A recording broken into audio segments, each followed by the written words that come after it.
முடிஞ்சு போச்சு, முழுகி போச்சு அப்படி நினைக்கின்ற நேரத்துல அவருடைய கிருபை நம்மேல் பொழிய பண்ணுகிற ஆண்டவராக இருக்கிறார். இங்க வசனம் சொல்லுகிறது 7ஆம் அதிகாரத்தினுடைய 19ஆம் வசனம்.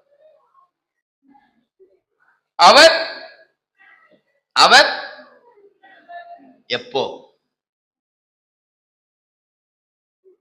நேசரேவும் தீரு பாதம் அமர்ந்தே நிம்மதி நிம்மதியே ஆர்வமுடனே பாடி துதிப்பே ஆனந்தம் ஆனந்தமே அடைக்கலமே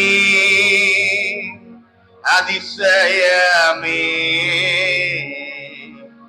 ஆராதனை ஆராதனை.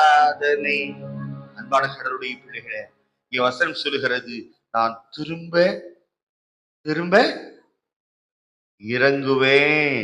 எப்பொழுது? நாம் மனம் மாறுகிற பொழுது, நாம் மனம் திரும்புகிற பொழுது. நான் பாவம் செய்தேன், உம்மை நோக செய்தேன், உம்மை தேடாமல் வாழ்ந்து வந்தேன். எத்தனை முறை நினைச்சு பாருங்களேன். நம்ம நினைச்சுக்கிறோம், நான் கரெக்டா தான் கோயிலுக்கு வந்துடுறேன், நான் கரெக்டா தான் பைபிள் வாசிக்கிறேன். ஆண்டவருக்கு தெரியும் எத்தனை முறை கடவுளுக்கு விரோதமான பாவங்களை நாம் செய்திருக்கிறோம். எத்தனை முறை எத்தனை முறை.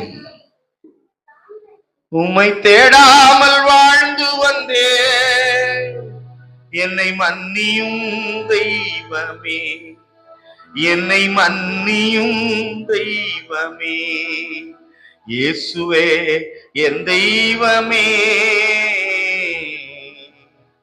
என் மேல் மனம் இறங்கும். திரும்ப இறங்குவேன். படிங்கள 19ஆம் வசனம்.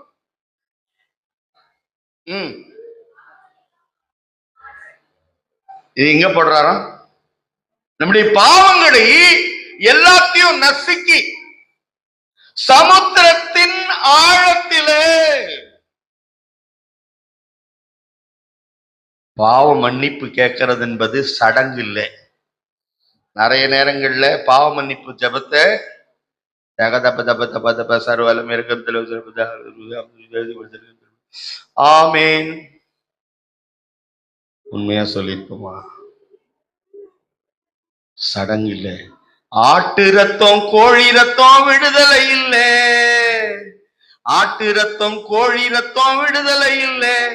ரத்தமோ ரத்தம், அது இயேசுவின் ரத்தம்.